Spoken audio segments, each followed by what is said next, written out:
அவள் கோழி கடலையும் அரிசி மாவு கொழுக்கட்டையும் அவள் கோழி கடலையும் அரிசி மாவு கொழுக்கட்டையும் அள்ளி அள்ளி தின்னுவார் திட்டம் போல உறங்குவார்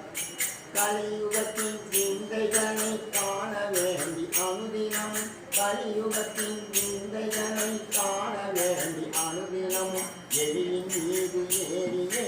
உலகம் முழுதும் சுற்றுவார் பிள்ளையார் பிள்ளையார் பெருமை வாழ்ந்த பிள்ளையார் பிள்ளையார் பிள்ளையார் அருமை வாழ்ந்த பிள்ளையார்